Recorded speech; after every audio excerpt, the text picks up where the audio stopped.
Pandya store today episode அரசியை வந்து பொண்ணு கேட்டு வந்திருக்காங்க. உண்மையான அவங்களுடைய பையன் சதீஷுமே பாண்டியன் இதை கேட்டு ஷாக் ஆகுறாங்க. என்ன எதுவுமே பேச மாட்டேங்கிற பாண்டியான்றாங்க. இந்த முடிவு நான் எடுக்க வேண்டியதில்லை, அரசு எடுக்க வேண்டிய முடிவுன்றாங்க. ஏன்னா ஏற்கனவே என்னென்னவோ நடந்துடுச்சு. இனி என் பொண்ணு அரசு எடுக்கிற முடிவு தான் என்னுடைய முடிவுன்றாங்க. நான் அரசிக்கிட்ட பேசிட்டு எதுவாக இருந்தாலும் சொல்கிறேன்ட்டு உள்ளே போயிடுறாங்க. உடனே சுகன்யா இந்த வீட்டுக்கு ஓடி வராங்க. இங்கே குமார் சாப்பிடாம கஷ்டப்பட்டுக்கிட்டு இருக்காங்க. அப்பா தான் வந்து ஊட்டி விட்டுட்டு இருக்காங்க. அதுக்கப்புறமா வந்து சாப்பிட்டு முடிச்சுட்டு குமார் அங்கேருந்து போனதுமே சுகன்யா வராங்க.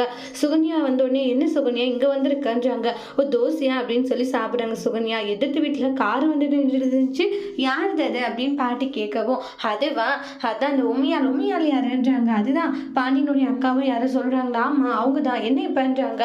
அதுவா மறுபடியும் அரசியை பொண்ணு கேட்டு வந்திருக்காங்க. பொண்ணு கேட்டான்னு ஷாக் ஆகுறாங்க. ஆமாம் பொண்ணு கேட்டு வந்திருக்காங்க. என்ன சொன்னாங்க? அரசியோடைய முடிவை தான் கேட்டுட்டு இருக்காங்க. அரசி எப்படி கண்டிப்பாக ஓகே தான் சொல்லுவேன், அந்த கல்யாணமும் நடக்க தான் போகுதுன்னு பேசிட்டு இருக்காங்க. இதெல்லாம் மேலே இருந்து கேட்டுருக்க குமார் ரொம்ப எமோஷ்னலாக ஃபீல் பண்ணுறாங்க.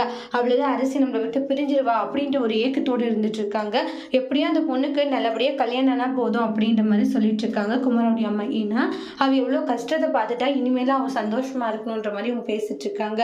குமார் ரூம்ல போயிட்டு ரொம்ப ஃபீல் பண்ணி அழுதுட்டு இருக்காங்க. அரிசியை நான் கல்யாணம் பண்ணிக்கணும், அவ கூட சந்தோஷமா வாழணுன்ட்டு பல கனவுகளோடு இருந்தேன், ஆனால் இன்னைக்கு இப்படி ஆகி போச்சுன்ட்டு ரொம்ப எமோஷ்னலாக ஃபீல் பண்ணுறாங்க. அதுக்கு அடுத்து தான் போயிட்டு அரிசிக்கிட்ட பாண்டியன் கேட்குறாங்க. உண்மையில அத்தை மறுபடியும் வந்து இது மாதிரி கேட்குறாங்க, நீ என்ன முடிவு எடுத்திருக்கன்றாங்க. அப்பா என்னுடைய முடிவு இப்போ கல்யாணம் வேண்டாம். ஏன் வேண்டாம் அப்படின்றாங்க. அப்பா நீங்கள் இப்போ என்ன தப்பாக கூட நினைக்கலாம், ஒருவேளை குமார மனசில் வச்சுட்டு ஐயோ அப்படியான இல்லை அரசி, இல்லைப்பா நினைக்கலாம், நான் சொல்கிறேன்ப்பா, எனக்குன்னு கொஞ்சம் டைம் வேணும்ப்பா, நான் எப்படிப்பட்டவன்றதான் நான் உங்களுக்கு நிரூபிக்கணுன்றாங்க. படிக்கிறேன்ப்பா, பல ஆசைகள் பல கனவுகளோடு இருந்துட்டு இருக்கேன்ப்பா, அதெல்லாம் நான் பண்ணி முடிச்ச பிறகுதான் கல்யாணன்றது ஒன்று. எனக்கு ஒரு 4-5 வருஷம் வந்து டைம் கொடுங்கப்பா, என்னை ஃப்ரீயாக விடுங்கப்பா, ஆனால் நான் எந்த ஒரு தப்பு பண்ண மாட்டேன்ப்பா. உங்க பொண்ணு உங்களுக்கு தெரியல அரிசி, அப்பாவுக்கு மேல் நம்பிக்கை இருக்கு, அப்படியெல்லாம் நான் சந்தேகப்படல சரியான்றாங்க. சரி கீழே போகலான்னுவாங்க. அதுக்கப்புறமா வெளியே வராங்க. என்ன பாண்டியா என்ன முடிவு எடுத்திருக்கீங்க? அக்கா இந்த கல்யாணம் நடக்காது அப்படின்றாங்க. என்ன சொல்கிற? அரசியோடைய நிறைய விஷயங்கள் இருக்குது, அவள் படிக்கணும், ஆசைப்பட்ட விஷயங்கள் நடக்கணும். என் பொண்ணு வந்து அந்த ஒரு முடிவு எடுக்கல, அவள் வந்து கல்யாணம் வேண்டான்னு சொல்லிட்டா, அதுக்குள்ளே உங்கள் பையனுக்கு வேறு ஏதாச்சும் பொண்ணு செட் ஆனாலே கல்யாணம் பண்ணிக்கலான்றாங்க. உண்மையாலும் சதீஷ் எவ்வளோ பேசி பார்க்குறாங்க. பாண்டியன் நோ சொல்லிடுவாங்க.